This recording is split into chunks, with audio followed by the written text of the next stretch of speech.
We can start is why OpenAI became a company. Because it was really two people, Sam Altman and Elon Musk. If it wasn't for those two people, OpenAI would not be a thing. And they handpicked these co-founders, one named Sutsevsky, and he was like a brilliant scientist coder type. And then you had Greg Brockman. And Greg, he's more of an organizational infrastructure kind of guy, you know, kind of like Osama bin Laden. He's like the Osama bin Laden of AI industry. No, that's a joke. That's not, don't take that seriously. That's satire. But you have Greg Brockman, you have Sutsevsky, and they are basically doing the day-to-day operations. Sam Altman and Elon Musk just throw money behind it. They invest in this. Sam, meanwhile, is the head of this thing called Y Combinator. And Y Combinator is a startup investment firm. It's a venture capital startup funder, if you will. They get pitched. If they like you, then they give you money. And a lot of the money that went to these ideas, man, they funded Airbnb and Stripe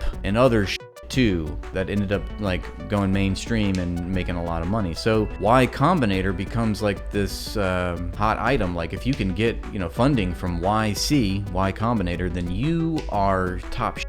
You know, that's pretty awesome. If you don't, then like good luck, you know? So there's this thing that happens after Trump gets elected, and it's called Techlash. And we should know about this time period. It is when the public becomes more distrustful of big tech. So not only do you have big tech sort of pearl clutching, sorry to use that euphemism or that metaphor, to the Trump administration. They're like, oh my God, we didn't expect Donald Trump to become president. This is in 2017. What do? We don't know how to interface. And this is another thing that I learned from Amazon.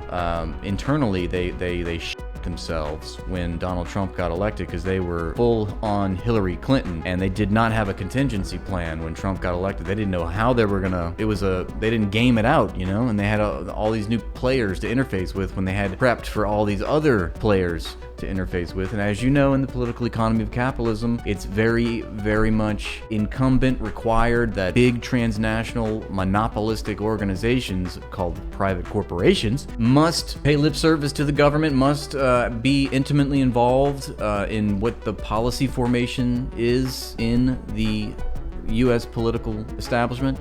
So we obviously understand the importance of that. What am I trying to say? Well, capitalism is based on a hypocritical contradiction. But getting back to the Trump story, so the same sort of happens. There's this, so we have this negative effect from the Trump administration. So not only does big tech react adversely to Trump, but also the people of, you know, our society react negatively towards Silicon Valley, and what they see is creeping infringements on their privacy. And there's more to it, but there's a common name that they call that. It's called Techlash, and that was during Trump's first term, as I understand it. And there's also, in keeping with that theme, there's also some, what do you call it, disillusionment within Silicon Valley itself, that there's a lot of these investors, startups, and these people that can make a name for themselves are competing with huge corporations at this point, the likes of Google, Amazon, the FANG corporations, what's commonly known as FANG, F-A-A-N-G, Facebook, Apple, Amazon, Netflix, and Google, which, you know, also includes other companies as well, but that was the first, you know, that's what you get the FANG acronym. So, and they see that you know, these huge corporations are obviously very, you know, they think of Amazon as the fucking devil, which it is, and you know, a lot of them have been over by these huge transnational corporations, these monopolies. So there's a negative pejorative sense of big tech even within the Silicon Valley ecosystem. So OpenAI is sort of a reaction to all of this at that time. This is when that baby was born, you know? And you read these pages and you find out that Elon Musk is so deathly worried about, funny, he's actually worried about monopolies, you know, controlling the AI industry and technology. He actually claims in the book, they quote him as saying, like in one of the many speeches that he gives, meetings and stuff, that, you know, climate change is bad, but it's not going to kill everyone. AI will kill everyone. And I think that's a pretty revealing quote, because Elon is saying, well, he's not going to be affected by climate change, even though he will. I mean, it's what a dumbass.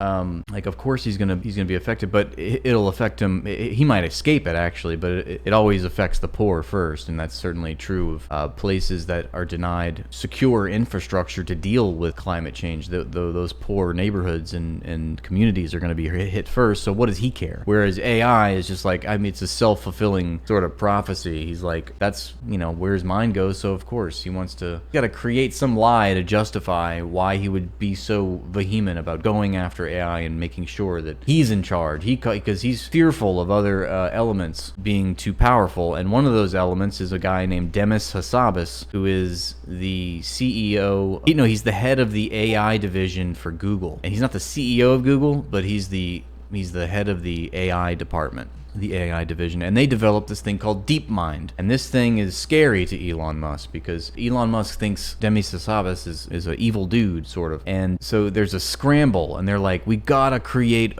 something that is, egalitarian, that, will be for the good of humanity, because these people that are invested billions of dollars in innovating in the AI industry, who are gonna, monopolize it if we don't do anything, they're gonna take control. And if they take control, then that might be the end of humanity. We know that Elon Musk talks very hyperbolic, and a lot of people see him as a little skittish and unstable, obviously, with good reason. But he's also kind of drama queen. Don't worry, we have DeepSeek. That's right. So OpenAI becomes a thing, and they quickly realize, and I don't know, this to me seemed farcical, the fact that these huge billionaires, some of the richest people on earth, could not foresee the fact that starting a non-profit in the AI industry was going to lead to severe problems in getting funding and getting investors, because it's not for profit. They're not trying to make a profit. This is actually we're standing on principles, but how are you going to go up against the likes of Google, who is a $1 trillion corporation that can throw hundreds of billions of dollars to innovate in the sector? How do you compete with that? They're going to be at the top of all of the AI research publications, which they were.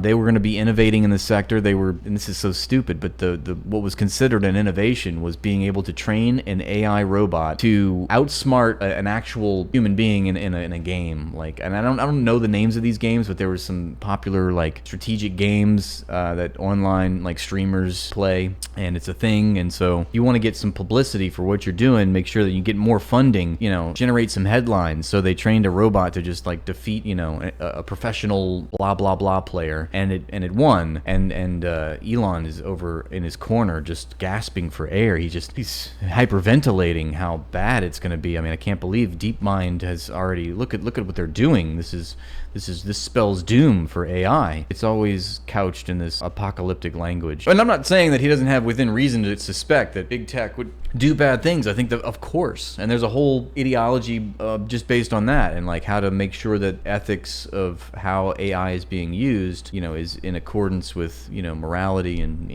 the benefit of all humanity. So it is certainly a big concern, but by all accounts, it seems, and knowing who Elon Musk is and what he represents, it's a bit like the pot calling the kettle black, because at the end of the day, he's the one that wants the control. He doesn't want to truly be open source, which is what OpenAI claims at first as a non-profit. So they're very much, we're a non-profit, we're doing this for these reasons, and that's their angle. And a lot of, so they're able to, because of Elon Musk's draw, because he is such a figure in Silicon Valley, and because Sam Altman is this new it guy at the time, and these two powerhouse names are able to get poach a lot of people from these other companies, so that maybe they won't take, these people working for OpenAI will take a financial hit, but remember, they're doing this for a good cause, so it's that's the whole reason. In fact, there's a whole episode where Google tries to poach the person that they picked, Susevsky, I can't ever say his name right. He's one of the co-founders of OpenAI. He was picked by Sam Altman and Elon Musk, and he has a crisis of morality. He's like, what do I do? They offered me 4 times what OpenAI is offering to head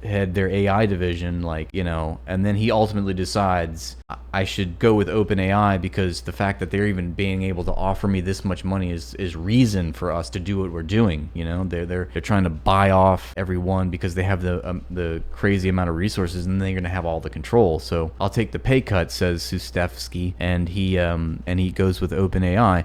But you know, getting back to the absurdity of the whole thing, why I started all this part is because you would think that the richest investors, the biggest capitalists in all the world would recognize that starting a nonprofit company in a highly competitive AI market where it takes hundreds of billions just to innovate in that sector would foresee that this would lead to problems in funding the innovations that they needed to be able to accomplish. And that becomes a central issue, like, you know, almost since it was created, since the company was created. And Elon tries to leverage his vast fortune to take control of the corporation. Well, they all kind of do it in their own way, but I mean all by Sam Altman and Elon Musk. I'm not saying that Sam is an angel by any stretch of the imagination, but they all vie for power in different ways. But there's all these little weird loopholes. It's like, you understand the essential problem here, that they can't pitch people.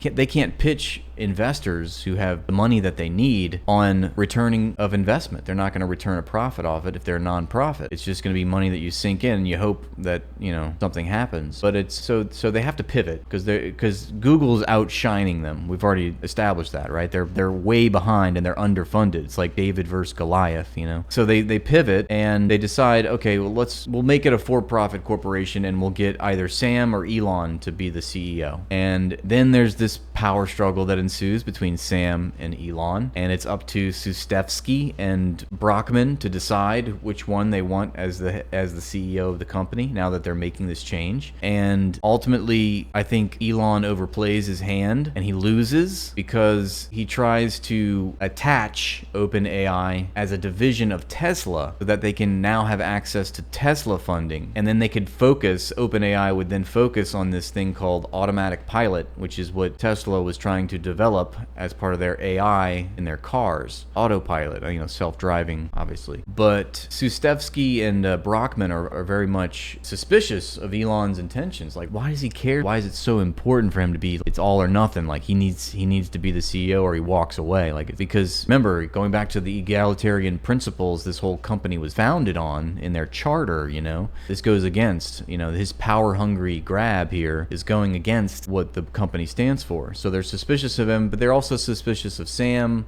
for other reasons. He's more mercurial, if you will. He's a little bit more level-headed than Musk, which isn't saying much. Anyway, so Elon is offended by this. They send this email, they say, Sam, we like you, Elon, we like you, but, and then they give their reason, like why, and they show it to both of them, Sam Altman and Elon Musk, and Elon fires back with, I'm walking away. This is an insult. Basically, he's insulted by this. And he's like, the deal no longer stands. Good luck. Like a petulant little child, he walks out of the whole negotiations and off he goes. Eventually, Sam is asked to be the head. I forget how this happens specifically, but they decide that, oh, maybe it's because how do they sell now being a for-profit corporation to their team when the whole point was to be non-profit and not, I mean, like, how are you going to then have now shareholders that you were beholden to make a profit? Like, and that's the whole thing. Like, you're giving power away, you know, and then that's what we're trying to guard against. Long story short, they settle on OpenAI being what's known as a LP. I think is a limited profit. It's like people can invest and their return on the investment is capped. In fact, they joke that it's like a cap corporation or something. I don't know. Capitalist joke. Ha ha ha. And also, there's also stipulations that these shareholders can't monopolize control over the company because it's more about the mission. So that's how they skirt that out. And Suitskever is his name. Suitskever. So, oh yeah, and then like Elon, like months later, he sends an email, like nobody's talking to him about it. Like he's like, you know, he storms off and he's like, I'm gonna go start my own AI thing in Tesla. And it's true, he actually did end up, you know, subsequently buying Twitter, and now you see he's doing XAI and Grok and all this. So they're all competing for the space and the market. It's very interesting seeing what they're doing now and reading this, knowing the history of it. It puts things in a better light, I think. But it's true, they're all, you know, every company is like trying to innovate in this sector, trying to be the next thing. This is the email they sent, what I was just talking about. They go, Elon, we really want to work with you. Sutskever wrote. We believe that if we join forces, our chance of success in the mission is the greatest. But Musk's desire for total control felt antithetical to OpenAI's original spirit. You are concerned that Demis could create an AGI dictatorship. Remember, he's obsessed with Hasabis. He's obsessed with wasabi and hummus. Hummus and wasabis. He loves his hummus with wasabi and tuna. No, Elon is obsessed with Demis Hassabis, who is the head of the AI director at Google, okay? So he's like, look, you're concerned that Hassabis is gonna take control and like you're trying to do the same thing. And this is a bridge too far for Elon Musk. You cannot say that to this man, okay? He's out. He's taking his billions elsewhere, thank you. But by the way, months later, he will send an email to both Sam and Brockman and Sutskever saying, look, I just want to reiterate, says the subject title. Body says, my probability assessment of OpenAI being relevant to DeepMind/Google without a dramatic change in execution and resources is 0%, not 1%. I wish it were otherwise. What is he saying? What is he saying to Altman, Brockman, and Sutskever? He's telling them, you hurt my feelings that you didn't cede 100,000% control to me, and that makes me sad. And now I'm gonna go cry. Because I'm a big old baby. But think about that. Without a dramatic change in, quote, execution and resources. What is he saying? You should have had me be the CEO. I have hundreds of billions of dollars. I'm Elon Musk. I can execute that position better than all of you. This is who you need, and you f***ed me. And my dad abandoned me. And I have weird family issues, and I can't grow hair. And my son punched me in the eye / I have a really bad ketamine habit. He says even raising several hundred million won't be enough. This needs billions per year immediately or forget it. Which, I mean, honestly is probably very true, given the fact that they're going up against Google, who has that kind of resources to throw, to innovate. And this is not a revelation. To me, it seems fairly stupid that you would believe that in Silicon Valley you could start a successful non-profit corporation. I mean, come on. Come on, guys. What were you thinking? You just were going by wing and a prayer. You're just like, look, in the end, it's about feels, okay? It's about the vibes, and my vibes are good. So, of course, they're going to have to retract all this shit, you know? And I think the theme of this book and where this is going is that they've had to rescind everything that they've promised. In this particular chapter, they're like, at first they say, oh, everything's gonna be, we're gonna publish all of our data. We're gonna publish all of our, you know, coding and algorithms, and kind of like what DeepSeek actually fucking did, because they're actual socialists in China, and they're actually egalitarian, and they learn how to collaborate. Well, that's what OpenAI was trying to be, but again, you're in the logic of capitalism. How do you escape that? You're gonna get steamrolled. It's short-term profits above everything else, and good day, sir. Now that Elon is out of OpenAI, Sam, and they haven't done anything yet. You know, that's the funny part, is that nothing that they've done is innovative. The projects that they're working on, even the people that work on them say that they're not really that innovative. People that are watching what's unfolding in Silicon Valley that have knowledge of this don't really think that OpenAI is doing anything not working on anything really spectacular. So they're faced with an issue. Sam's, you know, cold calling investors. Look, buddy, like people like Reid Hoffman, who's in the PayPal mafia, I think he's one of the PayPal co-founders. He's part of the PayPal mafia. He looks, speaking of a white blob, that would be Reid Hoffman. He looks like one of those anglerfish from the bottom of the sea. Here, if you don't believe me, let's type in Reid Hoffman. What company did Reid Hoffman start? Let's type in PayPal Mafia. Here's the famous picture of all these losers. There's Reid Hoffman in the center there. He's not only the center of the picture, he's also center of gravity. Is it a fat joke? Yes. Am I an ableist? Also yes. Oh, LinkedIn, that was right. Yeah, LinkedIn is his claim to fame. And, you know, we talked about Y Combinator, which is the startup accelerator. And they can have all of these little icons they helped build, so I didn't realize Twitch was on. We're using Twitch right now. You know what I'm saying? So OpenAI is not doing okay, and they're getting blasted by Google DeepMind for years. Google DeepMind is training all these AI robots to defeat these nerds on Twitch who are streaming their video games, and they're like, we're professionals. Yeah, well, here's Google DeepMind busting a nut on that ass, saying, look, a robot can fucking beat you. Print that shit up. One of them, in fact, I can't remember if it was Googled. Oh, I gotta read you this this paragraph. It's really funny. It made me. It's like 3 a.m. I'm reading this, and then all of a sudden I just start cracking up. Let me find it, okay? Just give me a second. Oh yeah, here it is. So the Openai, they're scrambling the gay pal mafia. Openai is like, they're scrambling. They're like we said, let's recast them in this like damsel in distress or whatever metaphor you want to use. They're behind the 8 ball, okay? They're outfunded, they're out-innovated, they're outmanned, they're outgunned in this sector, and what do? So Sam's cold calling these investors, people like Reid Hoffman we just showed you, who is the anglerfish at the bottom of the sea, and he's talking to all these people, trying to get them to, look, you can still get profits, we're now a limited profit company, but like, it's not enough. Like Elon said, in his email to them, if you're not raising billions of dollars, then you're gonna get steamrolled. I would say he's correct about that, but it's funny that my only caveat to this is, how do these not realize that beforehand? That's been the entire microchip industry for you. That's been the entire Silicon Valley name of the game, is like, anything that you want to do be the next big thing, it takes hundreds of billions of dollars just to innovate, and especially with microchips, and especially with AI markets, with AI technology. And just another little caveat within the caveat is, so this is interesting. How did they come to that? How did they realize this? How did they not think about this? This is one of those things where I was like, why did they, before they sat down to draw up this company, why wasn't this the starting point? Why didn't they think of this on the outset? And that would be the fact that if you want to innovate in the AI industry, you have to have the computational infrastructure to do that. You have to have the compute power. And after long, arduous days and nights of restlessness, one of the co-founders, I forget if it was Brockman or Suitskever, did these calculations and was like, it all comes back. He has like an epiphany moment. He's like, it all goes back to compute power. We don't have enough compute power. And he factors in the fact that obviously if you want to have an AI robot, you need a ton of microchips, and those microchips better be able to do like the most advanced computations that we can think of, and it should be able to have the bandwidth to do a lot of it, okay? Because like the most cutting edge chips, according to Gordon Moore's law, who was the guy who, early Intel engineer way back in like the 60s, figured out that the microchip industry, or maybe it was in the 70s, but he figures out that the microchip industry is exponentially innovating, like faster than any other industry, and perhaps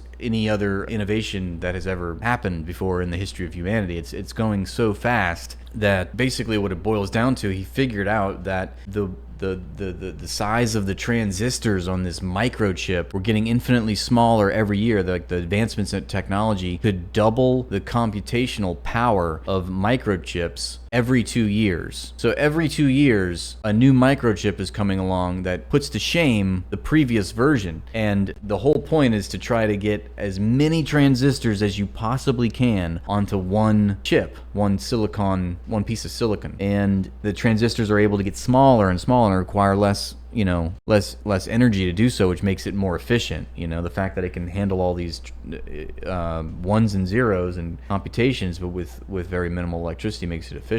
But that's another story. So they figure out that what they're really missing, like, in order for, we don't have that kind of time, like the amount of computation that we would need means that we would need really powerful chips. And the way that Moore's law is progressing, that's going to take a long time for us to get to the point where we basically create generative. The whole point is, I should have mentioned this, the whole goal was to create generative artificial intelligence, which I'm a little fuzzy on what, obviously it's like you input words, it gives you images. I don't know if that's generative, but there's different stages of AI development, and this, we're talking about generative.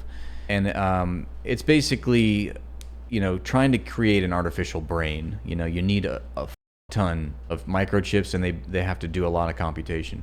So Moore's law shows them that this is physically impossible for us to ever get there, because the microchips need to be way far advanced. It's even a joke at this point, like in 2017, 2018, to talk about AGI, which is artificial generative intelligence. Like people, this is like, it's like talking about Mars, although Elon is apt to do that. But to talk about AGI in 2017 or 2018, you might as well be saying, like, I believe in Santa Claus, or like people in Silicon Valley would have laughed at you, because that seems way too far-fetched to even think about. But the whole point of OpenAI and Elon Musk and Sam Altman with these huge visionary ideas was like, what if it's not?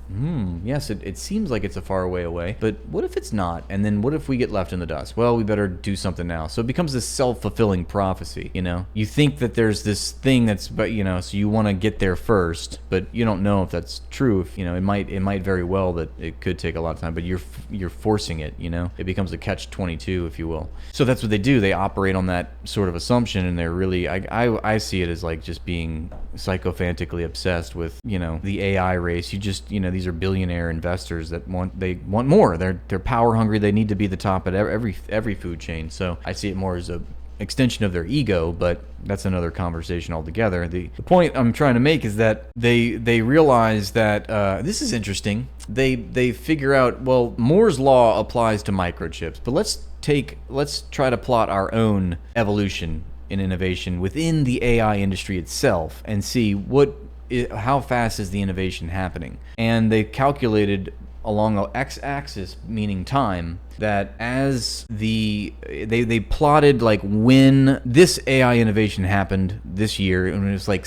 it's so short. It's like going back to 2012 or something. That was like the first innovation, so they had to start like 2012. Like, okay, the first AI innovation was 2012, and this is how much computational power it took. Okay, in 2015, here's the next innovation. Whatever, they plot along, and then they find out that it's actually it's way less than two years. It's actually the AI industry innovates every 3.4 months, so it's like less than a quarter of the year, and it's like something it's even more exponentially evolving than microchips, the AI industry, that is. So they realize that if they want to, and this goes back to the absurdity, like I was saying, they realize that if they're going to innovate in the AI industry, it's even tougher. It's like you need a massive amount of chips, and then you need a whole bunch of electricity to even power those chips, which requires all these resources. You need a ton of water. It's like it's quickly became this huge, oh shit, we're gonna need to like commandeer like entire communities worth of resources just to innovate and get to our wet dream fantasy of artificial generative intelligence. And why wouldn't you think of this before you sat down and created your company with its business plan of being a nonprofit? Surely you would have seen the writing on the wall, but no. Let's move on from that.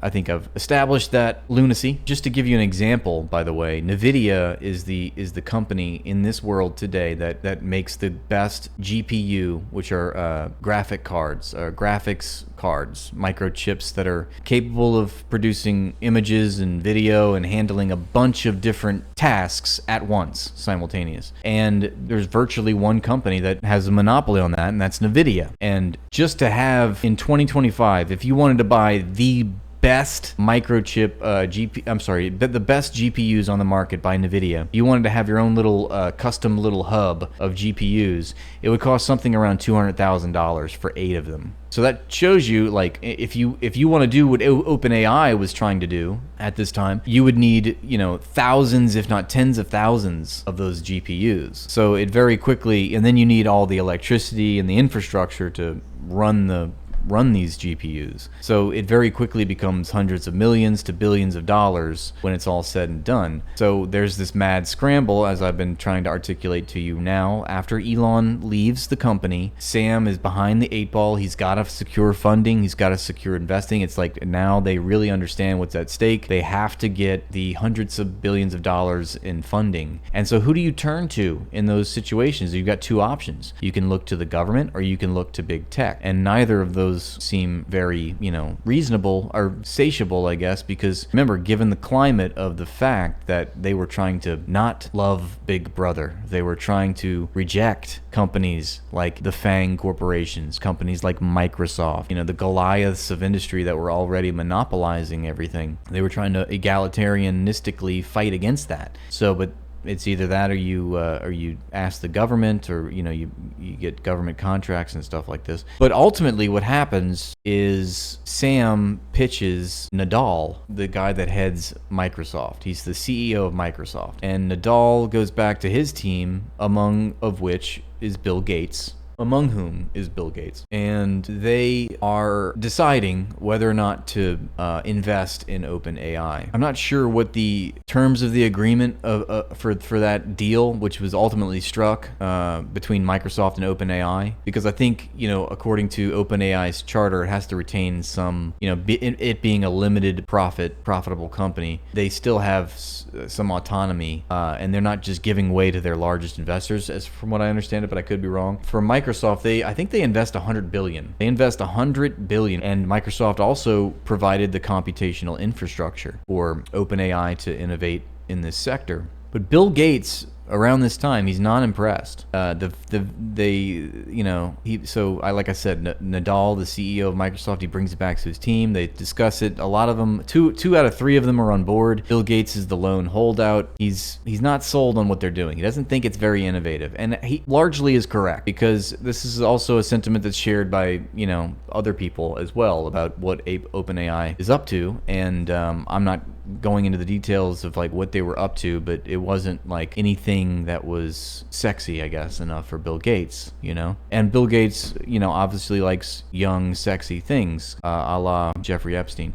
But that's neither here nor there. What I'm trying to tell you is that Bill Gates wanted an AI program that could read books and then like spit back summaries. And so they had this thing called GPT. OpenAI had this thing called GPT. And so they were like, oh, we can get him on board with us if we really just come up with like a little demo, show them this thing about GPT, maybe spruce it up a little bit, let's focus on GPT. And that eventually becomes Chat GPT later on. But Bill Gates liked the presentation of GPT so much that was able to get them the money that they needed. So that was their, so we can thank Bill Gates for Chat GPT and that being a thing. So, I mean, that's pretty much it. I mean, that's where I've tried to give you about as much information from this chapter as I possibly can about everything that I've learned in the first 100 pages of this book. I really tried, okay?